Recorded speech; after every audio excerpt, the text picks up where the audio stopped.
sual vermək lazımdır. Və sual vermək baxır kimdən? Biləndən. Allah Teala buyurur ki, fəsəlu əhlə zikr. İn kuntum la ta'lemun. Bilmədiyi şeyləri zikr əhlindən soruşun. Zikr əhli yəni bilənlər. Alimlər. Ne üçün azmıyasan? Yaxşı, mən burada bir sual soruşacağım sizdən, sizin öz kitablarınızdan. Siz özünüzü alim yerinə qoyursunuz və cəmaatı ətrafınıza yığıb onlara dərs keçirsiniz. Yəqin ki, alimlik iddia eləyən şəxs öz kitablarına, xüsusilə səhih adlandırdığı kitablara agahdır və dərindən onda gələn hədisləri, rəvayətləri bilir. Mən bu sualı verəcəm sizlərə və cavab gözləyəcəm. Elə deyil ki, sualı verəm, cavabını verməyəsiniz. Çünki mən bilmirəm, siz bilirsiniz. Bildiyinizi də gərək danışasınız, cavabınızı verəsiniz. Deməli, sizin bu Səhih Müslim kitabında, ən səhih kitab ki, hesab eləyirsiniz bunu, bu kitab Riyazda, Ərəbistan-ı Saudiyyədə, Darüssəlam Nəşr və Təvzidə çap olunubdur. 2000-ci ildə ikinci növbədə də çap olunubdur. Bu kitabın 32-ci kitabı Əl-Cihad kitabında 778-ci səhifəsində 49-cu hədisdə ümumilikdə nəzərdə alanda 4577-ci hədis. Burada Ömər ibn Xattabdan belə bir sözlər nəql olunur ki, bəli, bir gün bəzi sahabələri çağırdılar. Hədis rəvayət çox uzundur. Qısasını deyirəm və məqsud olan yeri danışacağım sizlərə. Deməli, burada Ömər ibn Xattab çağırtdırır bəzi sahabələri. Onlar gəlir və Həzrət Əli əleyhissalam ilə Abbas, Peyğəmbərimizin əmisini çağırır. Bunlar gəlir və mirasdan danışırlar. Mirasdan burada danışırlar. Söz gəlir o yerə çatır ki, Ömər ibn Xattab deyir ki, fələmmə tuvuffiyə Rəsulullah sallallahu aleyhi və səlləm. O zaman ki, Allahın Rəsulu sallallahu aleyhi və səlləm dünyadan köçür, qalə Əbu Bəkr, ənə vəliyyu Rasulillah. Əbu Bəkr deyir ki, mən Rəsulullahın vəlisiyəm, mən Allahın Rəsulunun vəlisiyəm. Diqqət edin, vəli kəlməsinə. Vəlisiyəm Rəsulullahın. Birinci söz buradadır, vəli kəlməsi. Həzrət Əli əleyhissalama vəli kəlməsi də işlənibdir, bunlar da vəli kəlməsi işlədibdir. Sonda sualım bunda da olacaq, yəni bu barədə suallarımı deyəcəm sizlərə. Fəci'tuma, bəs siz gəldiniz, tətlubu mirasəkə min ibni əxikə. Və yətlubu haza mirasa imrəətihi min əbiha. Abbas gəldi, öz qardaşı oğlundan çatan miras tələb etməyə və Əli də gəldi, Həzrət Əli əleyhissalam da gəldi, öz həyat yoldaşının mirasını tələb etməyə ki, öz atasından qalmışdı. Yəni Həzrət Fatimənin atasından qalan mirası Həzrət Əli əleyhissalam gəldi tələb etməyə. Sonra deyir ki, fəqalə Əbu Bəkr. Əbu Bəkr dedi, qalə Rəsulullah, Allahın Rəsulu belə buyurubdu. Ma nurəs ma tərəkna sədəqətun.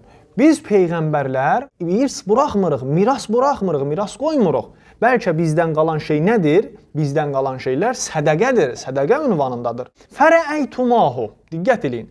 Fərəəytumahu, bəs siz ikiniz, yəni Həzrət Əli əleyhissalamla Əbbas, Peyğəmbərimizin əmisi, Ömər ibn Xattab deyir, siz ikinizin əqidəniz onun barəsində, yəni Əbu Bəkrin barəsində bu idi. Kazibən, asimən, qadirən, xaina. Siz ikinizin də əqidəniz Əbu Bəkrin haqqında, Əbu Bəkrə görə, Əbu Bəkrə nisbət belə bir əqidəniz var idi ki, Əbu Bəkr kəzzab idi, yalancı idi, günahkar idi, hiyləgər idi və xain idi. Deyin görüm, hansı Peyğəmbər belə bir iddianı eləyibdir? Bu bir. İkincisi, hansı ayədə belə bir ayə vardır, belə bir söhbət keçir ki, Peyğəmbərlər özündən sonra miras buraxmır, bəlkə sədəqə qoyur. Hansı ayədir bu?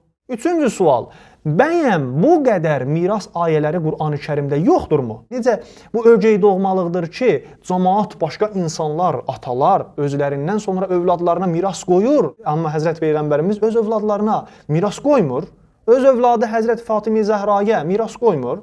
Bu necə bir şeydir? Qur'an ilə ziddiyyətdə deyilmi bu söz? Hansı rəvayətlərdə axı belə bir şey gəlmişdi? Nə zaman Peyğəmbərimiz bu sözü demişdi ki, Əbu Bəkr ona istinad eləyir? Harada demişdi Peyğəmbərimiz? Diqqət eləyin. Suallar çoxdur burada. Vallah, Ömər deyir indi. Vallah ya'lamu innehu lasadiqun, barrun raşidun tabiun lil haqq. Ömər deyir ki, vallah, Əbu Bəkr elə deyil. Əbu Bəkr sadiq bir insan idi, haqq ilə idi, belə idi, haqqa tabi idi. Sümmə tuvuffiyə Əbu Bəkr. Sonra Əbu Bəkr öldü, dünyadan köçdü. Və ənə vəliyyu Rasulillahi və vəliyyu Əbu Bəkr. Diqqət eləyin, Ömər burada yenə də özünə vəli kəlməsini işlətdi. Bunda söz vardır. Deyir ki, Əbu Bəkr öldü, getdi. Və mən mən Allahın Rəsulunun vəlisi oldum və həmçinin Əbu Bəkrin vəlisi oldum.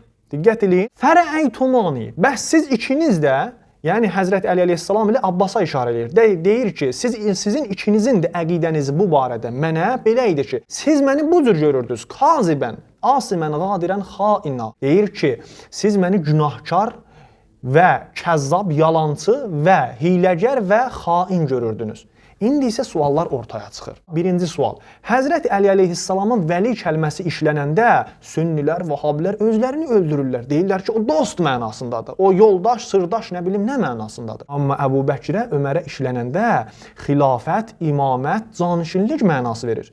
Bunu sizlərə xatırladım ki, Qədir Xum hadisəsində təkcə o yerdə, o məkanda, o zamanda Həzrəti Peyğəmbərimiz Mövla kəlməsini, vəli kəlməsini Həzrət Əli əleyhissalama işlətməyibdir. Müxtəlif yerlərdə və müxtəlif zamanlarda Həzrət Peyğəmbərimiz buyurubdur ki, Ya Əli, əntə vəliyyu kulli müminin bə'di. Ey Əli, sən bütün möminlərin vəlisisən məndən sonra.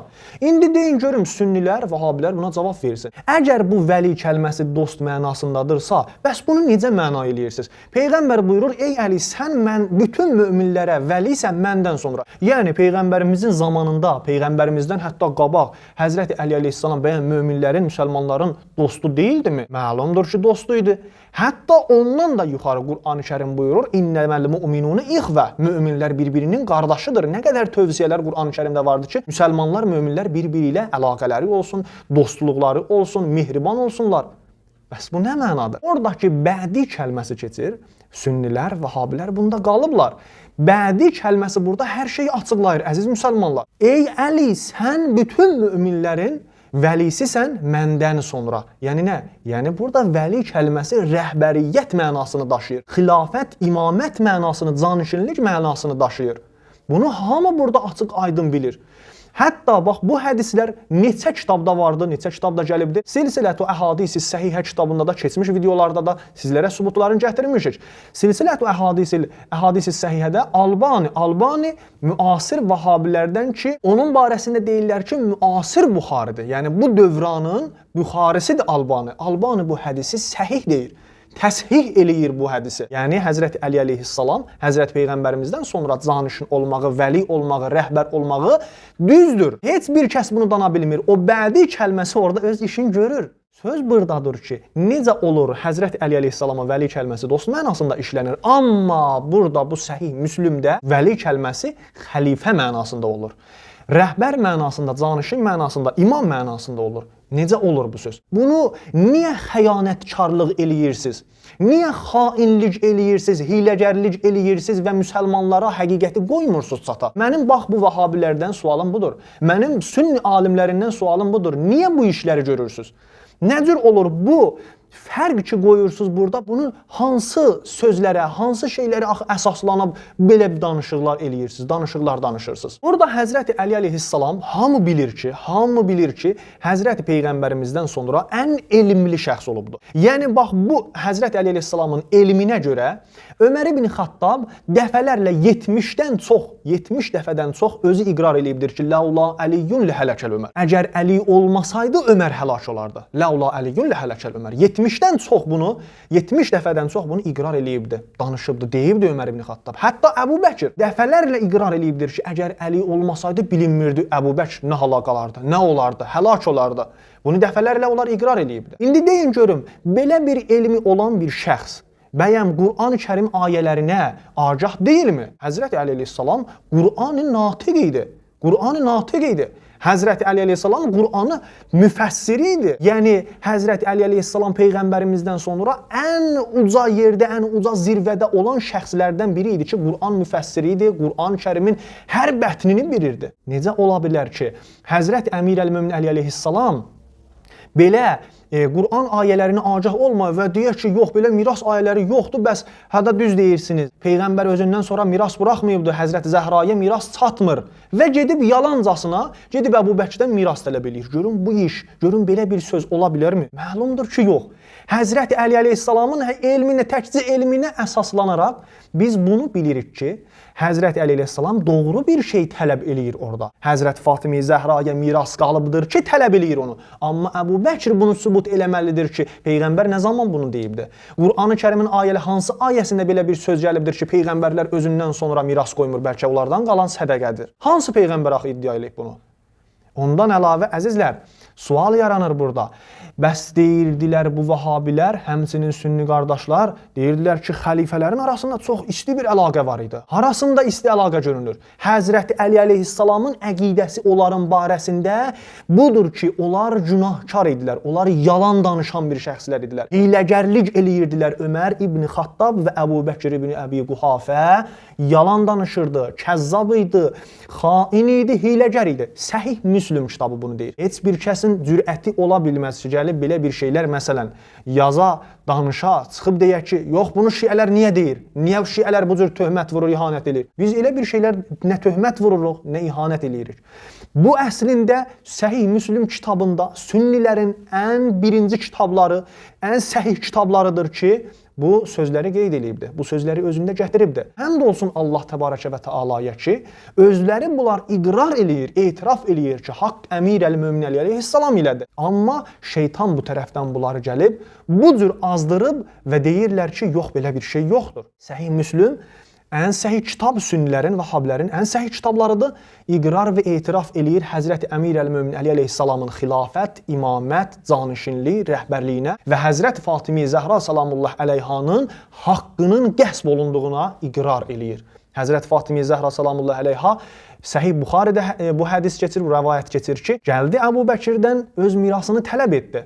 Əbu Bəkir bundan iba etdi. Diqqət eləyin, deyir, fəəba Əbu Bəkir. Fəəba, iba etdi bundan. Hansı Xeybərdən səhm qalan şeylərə, digər sədəqələr ki var idi, Peyğəmbərimizin mirası, öz mirası. Bunları deyir, fəəba Əbu Bəkir. Əbu Bəkir bundan iba etdi. Əbu Bəkir bunu vermədi. Baxın, söz burada, kəlmə və kəlmə burada gərək diqqətiniz ola.